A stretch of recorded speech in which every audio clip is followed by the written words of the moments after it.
Moi boas. Temos un paquetiño roleiro aquí moi agardado, a famosa La Frecuencia Bauman.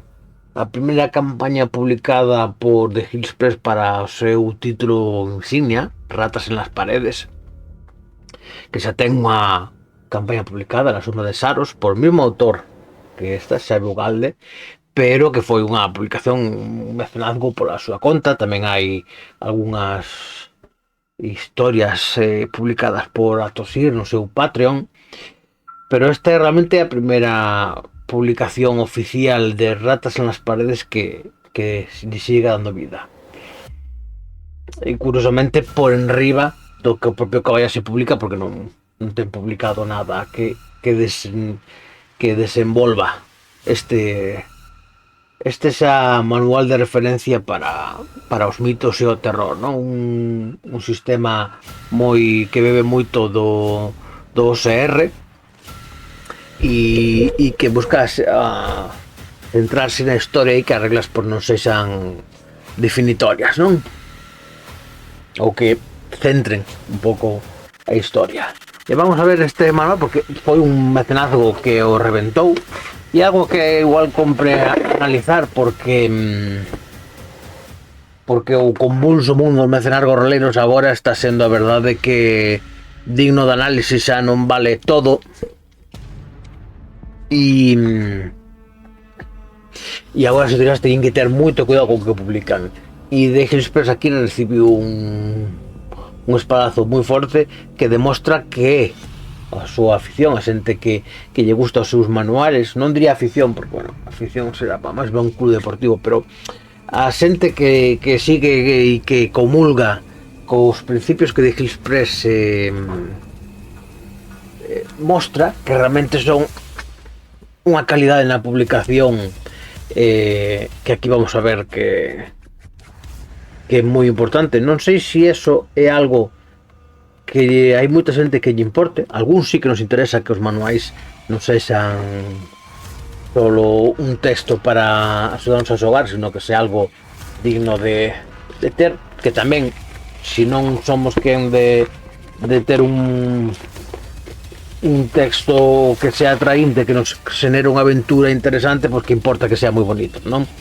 Pero a inversa, pois tampouco, non? E en este caso vedes que ven unha caixa, xa de por sí ten moi boa pinta.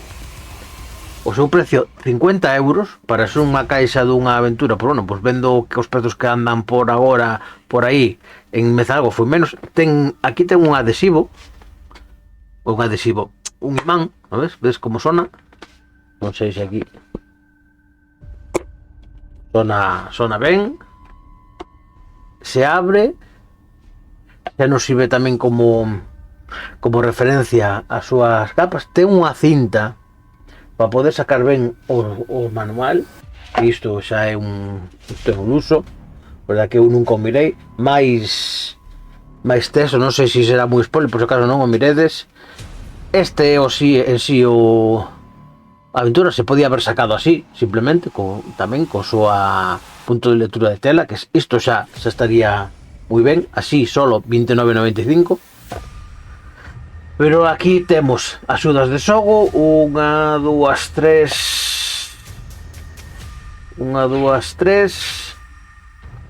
máis algunhas localizacións que teñen polos dous lados, penso. Ten un grosor ben que se desdobla así.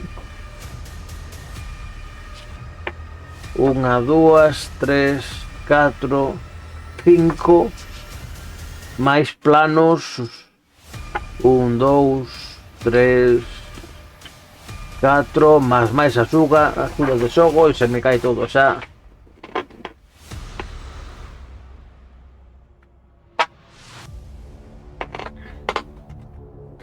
1, 2, 3, 8, 12 máis as que estaban por aquí. Miren un poquinho así desordenadas. 8, 9, a 10 porque está doble, 11 son 12, aunque aquí vemos 1, 2C, 3, 4C, 4A, 4CD, vale.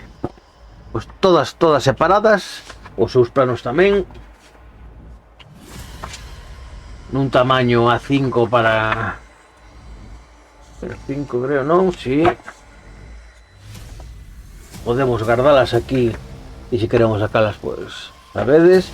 E aquí temos o manual. Se xa de por si esta caixa xa nos facía ver que é un produto de calidade, ademais de que no seu mecenazgo nos traen a edición revisada de Ratas nas Paredes para definir algunhas reglas que non quedaban claras, porque efectivamente Kobayashi ten ese don da simplificación tamén, pero a veces hai certos valeiros que nos convén aclarar. Eu son realmente un partidario de que os valeiros os enchemos nos con nosas apreciacións, pero bueno, hai quen considera que eso pode ser unha tarea e a veces, pues bueno, convén un contraste de opinión, ¿no? Pues con, neste caso, cos editores do manual en castelán de Express, e bueno, pues pode ter algunhas aclaraciones, e ademais, pues bueno, pues sirve como unha nova edición para aqueles que non a tenían porque estaba máis que esgotadas as publicacións. Creo que vendeu en torno a 1500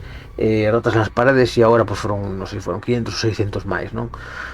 Entonces, bueno, pues está claro que Ratas nas Paredes é o buque insignia de Express e que ten unha longa vida en mesa. Brilla habitual que nunca aí están, vetedes, e aquí tamén de Xavier Ugalde, e vamos a ver desde interior, tapadura, editado por Óscar Peña, maquetado por Regic, revisado por Victoria Pastor, Chus Abascal e Íñigo Martínez, portada, como non, de Dani Gimbert, cartografía de Atosir e texto chino por Alan Romero, probas de xogo por Alberto Placer, Alfonso Marcos, David Guayar, Marius, Roberto Lorite, Xavier Ugalde e Yara Cal. Hai xente moi reputada e algún sinvergüenza por aquí, por lo medio tamén, hai que decirlo. E bueno, sabemos a calidade habitual que nos ofrece de Express en un manual que simplemente con ollalo xa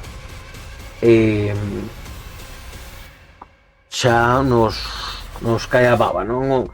Os personaxes aquí detallados con estas ilustracións tipo marcapáxinas que están moi ben para, por exemplo, para como fixen eu, para facer un overlay. E a historia, que eu non a leín inteira, pero sei máis ben, moi ben como por onde va, o sea, non a podo xogar, xa, terei que dirixila e a ver a quen. E unha historia que merece pena ser xoada. Tedes agora, por exemplo, están emitindo no canal de Damerol Dime Friki, e vos recomendo que pasedes por ali e a miredes porque están pasando tremendamente ben. Os xogadores están alucinando coa dirección e coa proposta, así que si queredes botarle un ollo, pois que mellor que ver como se xoga, non? Unhas 162 ou 64 páxinas a todo color, interior non é mate, non sei moi ben como al final como é semisatinado, non? E todas as xogas de xogo, como podedes ver, aparte si queredes a caixa, claro, si queredes solo o manual, pois por 30 euros, e por 50, por 20 euros máis tedes a caixa. A verdade é que é un uso que realmente creo que é imprescindible, poder ter ben guardadiña aquí este manual, leválo así directamente a mesa, mira como pecha, lo temos ben protegido e luce espectacular na nosa estantería.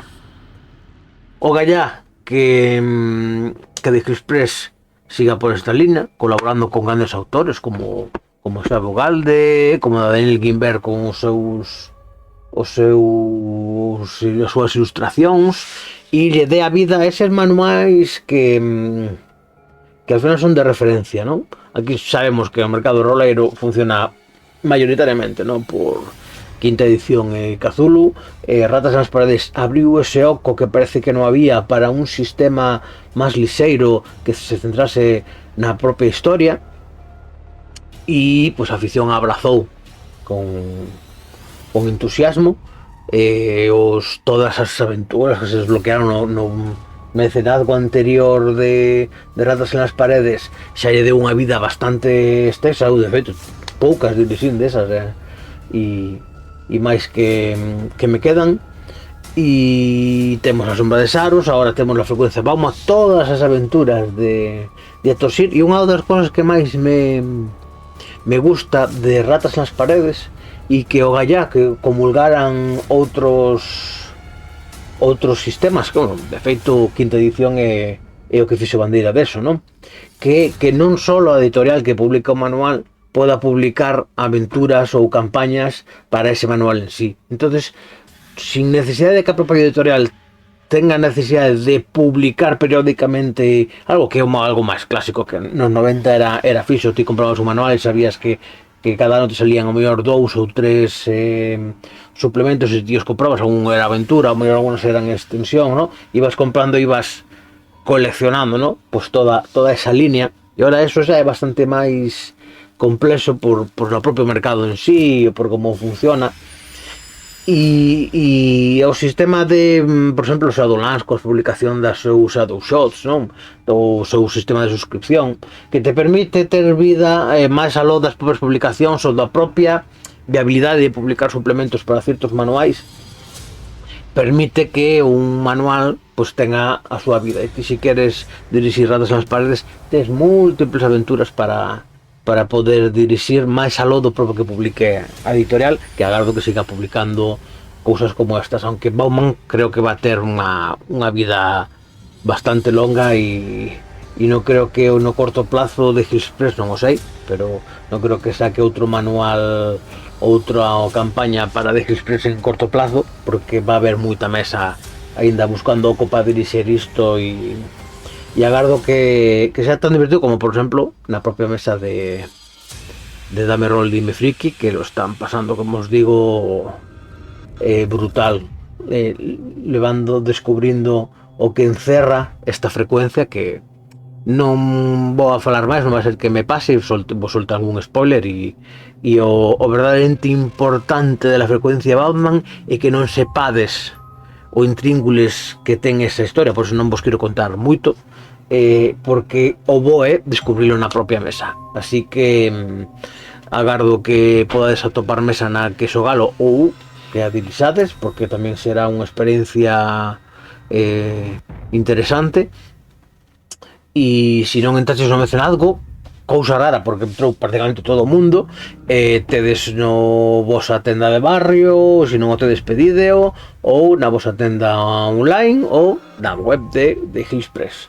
E como sempre vos digo, vémonos nas mesas e se non nas pantallas. Hasta o próximo vídeo, chao.